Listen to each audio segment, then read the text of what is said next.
The Republican candidates take to the stage in New Hampshire for their second debate of the season, and Lake Jackson Congressman Ron Paul was asked some tough questions. Now gays are allowed to serve openly in the military. Would you leave that policy in place, or would you try to change it? I would not work to overthrow it, but we have to remember rights don't come in groups. We shouldn't have gay rights.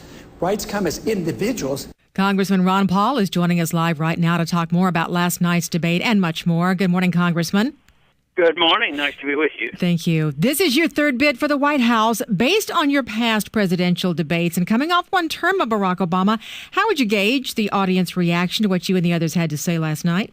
Well, much more favorably than it was, especially even 4 years ago. So time pays off because the country is shifting in the directions of less government. I thought the most noticeable thing last night was, compared to 4 years ago, if I would say the same things, I was either laughed at or they went out of their way to criticize me. Last night, they were on 4 occasions. The other candidates actually, referenced me in a positive way. So I think that is very, very significant, and I'm very pleased with the direction of the country, but it's out of desperation because they are realizing that our policies have failed both domestically and on foreign policy. Well, Dr. Paul, how much and how quickly would you reduce the size of the federal government as president?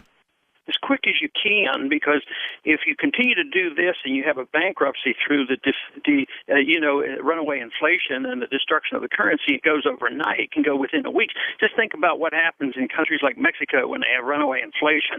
All savings are wiped off the books. If you have runaway inflation, then all the checks bounce in a way. So you don't want that. So you want to move as quickly as possible. And of course, I have priorities. I think it's easier to cut, and I mentioned this last night, easier to cut foreign welfare and military-industrial complex welfare and corporate welfare and bank welfare before you go after child health care. And you could work your way out of this if you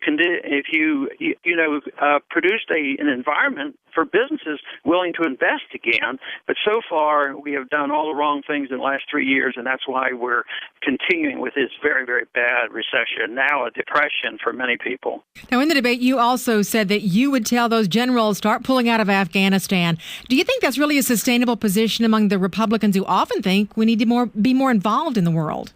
Well, it's touch and go with Republicans because it's more controversial. But if you look at the entire population, if you're trying to be president of the United States instead of president of the Republican Party, the people in this country are ready for it.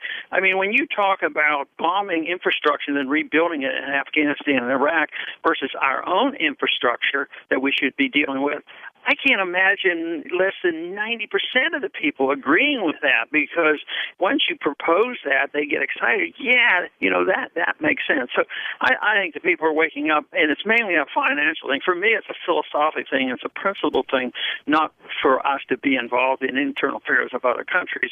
But the people are coming around for various reasons. But one reason is they realize we just can't afford it any longer.